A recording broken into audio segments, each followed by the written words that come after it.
So one of my patrons asked, hello, I want to ask if you could please do a tutorial on using an envelope follower in Bitwig on a drum bus, which uses the amplitude of the drums to modulate the frequencies of a filter on my bass.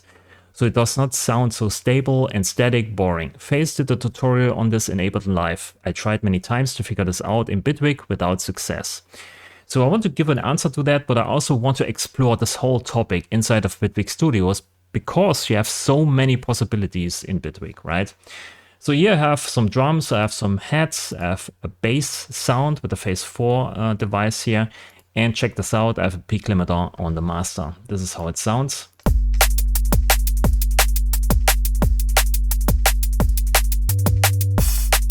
So very static, very boring, just a loop, okay?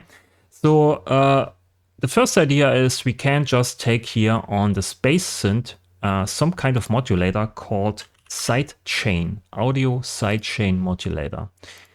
So with this one, we can grab some kind of signal from another track, let's say the drums post, right? And so we get this in here as a modulation signal. So now we want to focus only on the kick drum here with this bandpass filter, and we want to pull down the rise and the fall here. And now we can modulate something on our synth. Every time the kick drum plays, we have here this small little knob modulated, right? So now we can duplicate this modulator and say we want to grab, let's say, the snare or the hi-hats here, the top end. And then we modulate here this operator or this modulation.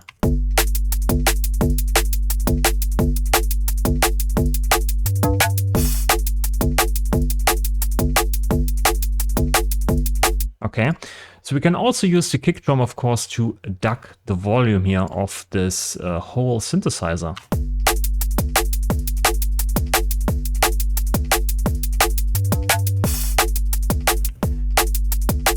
Nice. So we can also grab here, let's say, an audio rate modulator. And the difference between audio rate and the sidechain modulator is basically that this is kind of an envelope follower. So it calculates the average of the signal, and it's also a bipolar signal. And this one here gives us a unipolar signal, and it's complete at audio rate. It's basically the waveform or the wave itself, the audio waveform in itself as a modulation signal. And we want to focus here on the mono signal, and we can modulate something here. Let's say the shape. Or let's actually grab here the drums.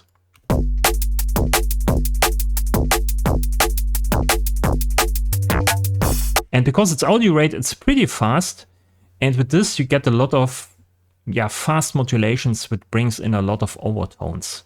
And sometimes even it sounds a bit like distortion or texture. Depends on, how you filter basically here the signal and how much you modulate something. It's also great here on the filter itself.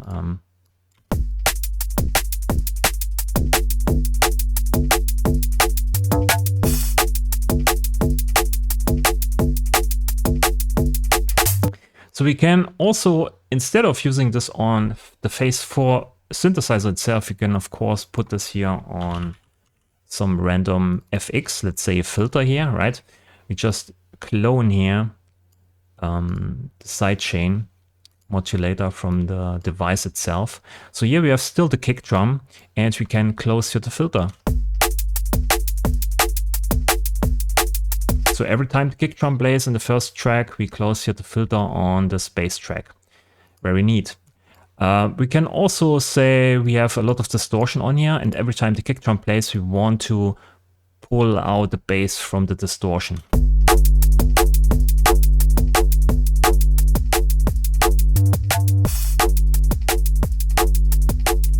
Also something you can do.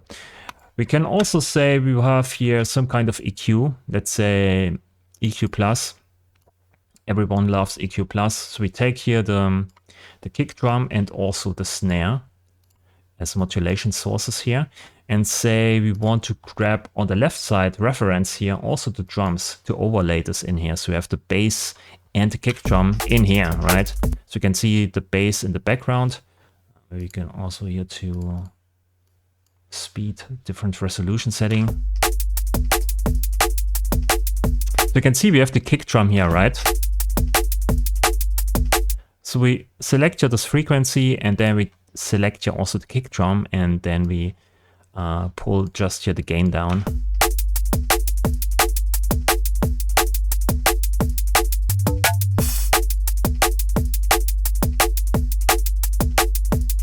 We can do the same here for the hi-hats or for the high pass. It's really just a clap sound here. And do the same thing here with this. Maybe you need to filter here a bit higher.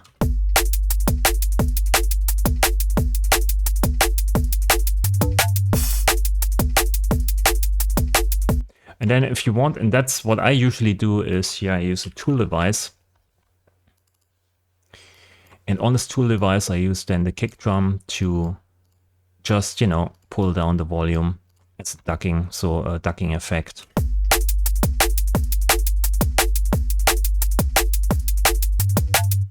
And I like this on the tool device itself because you can just grab this tool device and put it on different tracks, right? Instead of, you know, fiddling around here with the modulator on different devices. So I just put this on the tool in the end of the chain, and then I can grab this and put this here on the hi-hats, right? And then I have the same thing. I've basically now here the hi-hats reacting to the kick drum. Also possible, right? So we can do a lot of things here with the audio rate or with the sidechain. With the audio rate itself, we can also do something. So we bring in here some random frequency and then modulate here the frequency number. Maybe bring in here.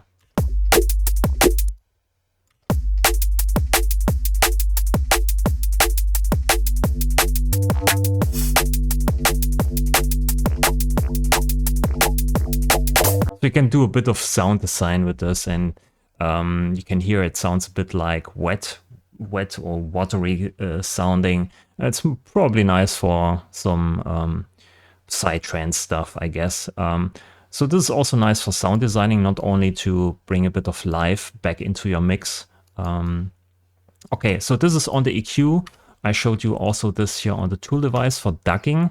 It can be nice on the device itself.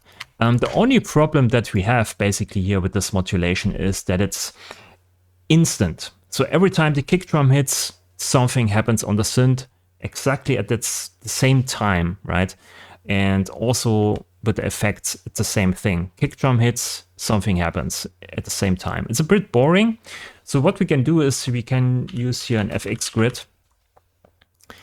And that's probably the better way of doing things. But, you know, sometimes this is quite okay to use. It's not wrong. It's just a fast way of doing things. So here we can grab a sidechain, audio sidechain, and grab also the drums. And then we do basically the same thing. We use here, let's say an SVF, or let's use an SVF to filter the signal, focus here on the kick drum around 100 Hertz. Then we use an envelope follower. Same thing. And then we use an oscilloscope maybe. And modulator out.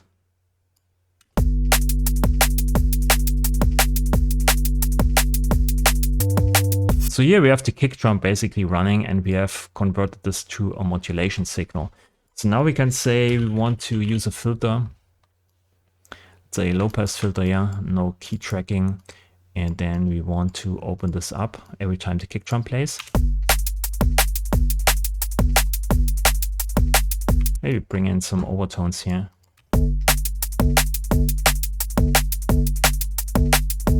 And you can hear exactly at the same time the kick drum plays, we have this filter opening. So we delay this here with a long delay. So we delay the whole modulation signal by exactly 2 16 notes, right? It sounds like this. It's way, you know, more groovy, kind of. So the kick drum hits, then It waits 2 16 notes and then it opens up the filter. And this is more like a ping pong or back and forth kind of modulation, which is in my opinion sound much better.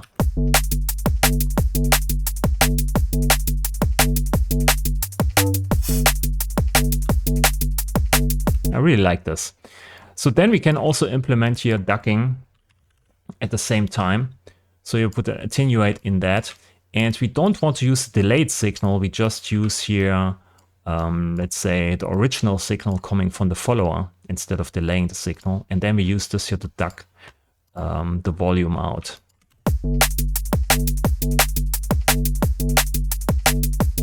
Right, this is delayed, and this is exactly when the kick drum hits, we pull the volume down.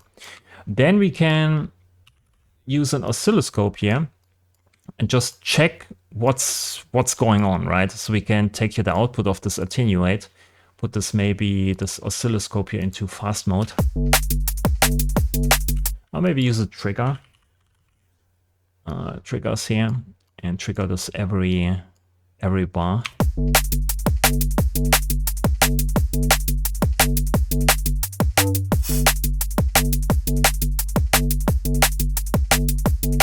Okay, so let's bring in here the follower, what we have here. Bring this in there and then use an attenuate, so we can change the color here to something else.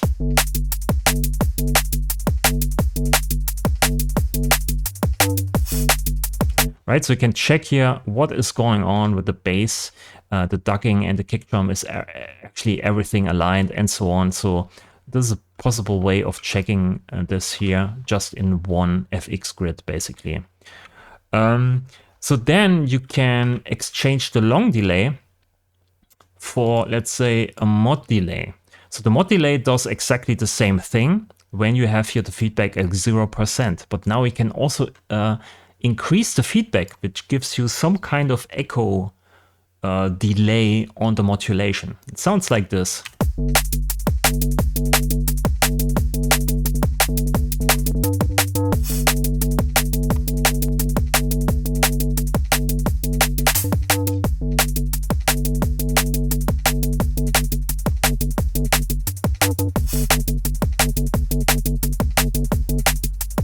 So in my opinion, this is pretty nuts. I never see this anyone doing in any DAW ever. I think this is only possible in Bitwig. Maybe I'm wrong. But you grab basically the audio signal of another channel, filter it, use an envelope follower on it, then you delay the signal, put a feedback on this modulation signal to create an echo of the modulation, and then you use this modulation to modulate a filter. And at the same time, you duck the frequency or the whole volume of this channel down, precisely while analyzing here with this oscilloscope.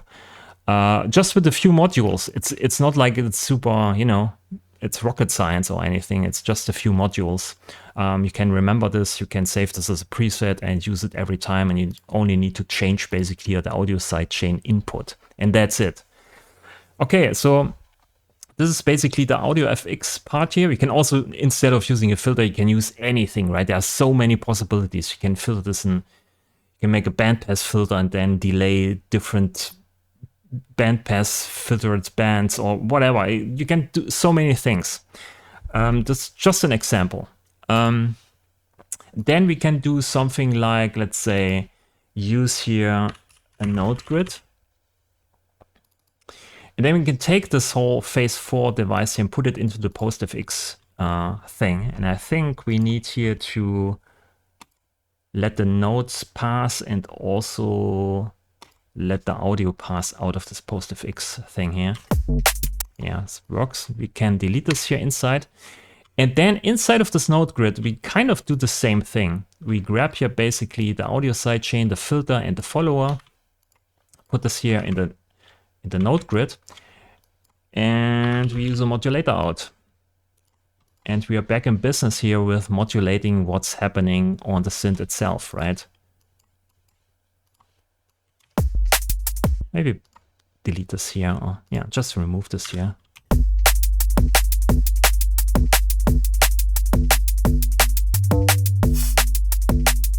So here we have the kick drum. We also want to use the snare maybe on top here. this one. Or maybe I use here a high pass. Maybe too much. And here I use a low pass. Jennifer Lopez.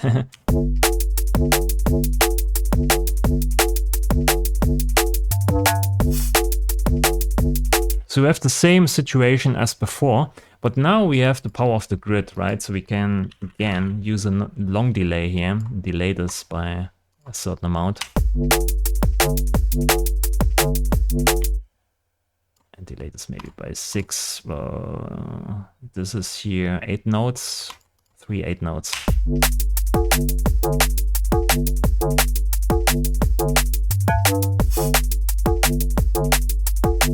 And the best thing about this is it reacts to audio. So when you change something to the drums, maybe more kick drums or less kick drums or a fill or whatever you do to the drums, to the audio signal, it changes basically how it reacts or how the bass reacts to the drums. So it's always, you know, reacting to the audio signal, which is pretty great. And yeah, you can also apply this not only to drums and the bass, you can also apply this to drums and pad sounds or bass and pad sounds and so on. So having channels or audio signals or devices, audio FX reacting to other things on other channels. So it also in a way glues the sounds or the channels together in a neat and unusual way. So here we have now some kind of modulation on the phase 4. I can also use here feedback.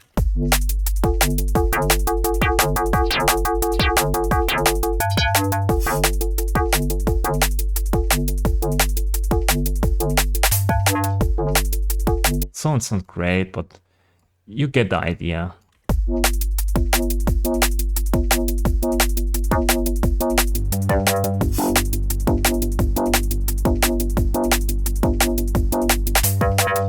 So let's say you don't like that this phase 4 is inside of this note grid, right? You don't like it. You want to have this outside of the note grid. But when it's outside, you can't modulate here, right? With these modulators, things on phase 4 itself. Then you have, of course, more options because we use Bitwig, right? There are many, many options to do this. So now we can say, instead of using here a modulator out, we use a CC out. So we put this here to, so the kick drum goes to CC1 and the snare drum goes to CC2. And then we can receive this here with the MIDI modulator. CC1 is the kick drums. We open up this one. Right, and then you duplicate this here and say this is CC2. This does this one here.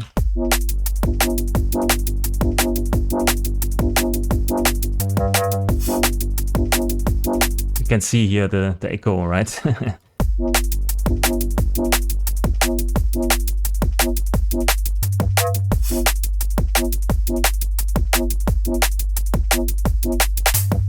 So when we go in here and loop this here, let's say the kick drum.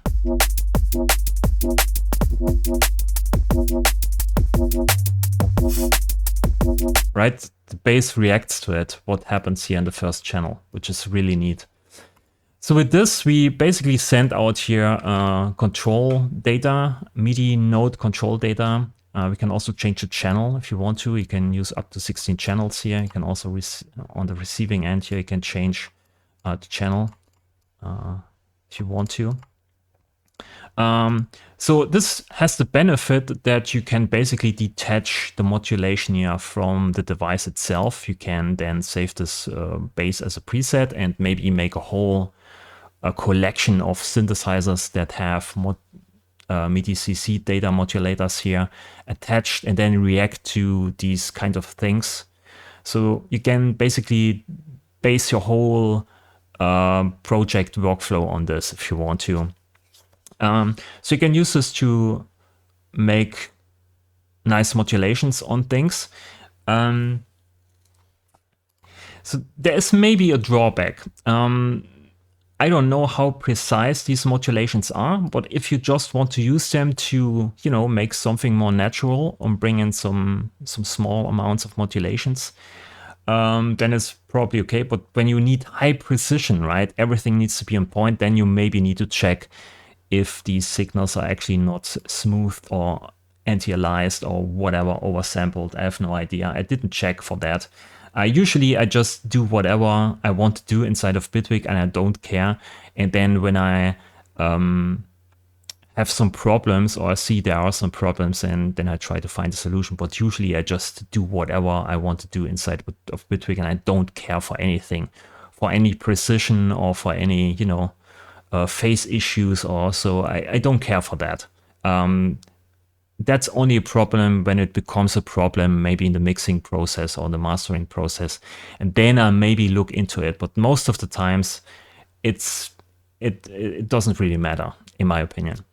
So, and now that we have this here basically as a CC modulation thing or data thing, we can also use or base FX on this, right? So we can again go to filter, or maybe what's nice, yeah, let's go for filter plus here, and then, you know, attach these modulators here also on these FX devices, then react with the audio to it.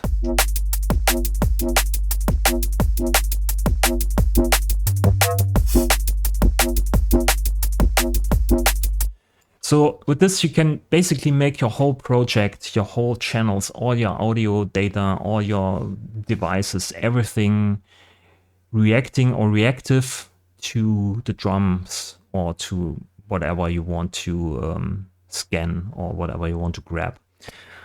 So in my opinion, this is really nice to do. I never see anyone do this in any DAW ever, in my opinion, but I could be wrong. Tell me in the comments. I hope I didn't forget anything here. So to recap this, we can just attach here an audio sidechain modulator and just react to something on another channel. But then we have basically no delay or anything. There's no delay modulator inside of Bitwig here. We need to go through the grid. Then you can use the audio rate modulator, which is also neat. And then if you want to have more control, you go into the grid with the FX grid, right? Use a follower, you use an audio sidechain input, use a bit of filtering, and then you modulate signals. You can delay signals. You can apply feedback on signals to get some echo effects. Then you can use your node grid to control something on a synth. You can then also output this as CC data, capture it again with the MIDI modulator, and then modulate something on the device itself and also an FX chain here. So there are all kinds of possible ways to use this, right? And in my opinion, you don't need something like these kind of VST devices, what it's called, naturalizer. Usually these VSTs just put some random volume modulation, a bit of delay modulation on the audio stream, and that's it. So if you use Bitwig Studio, you have much more control and much more power just by using here these kind of techniques or workflows, okay? So if you have some questions, please let me know in the comments down below. If you have some ideas or if you have some questions about some different topics, let me know. I need content for new videos, right? But if you like the video, subscribe to the channel, and I see you in the next video. Thanks for watching, and bye.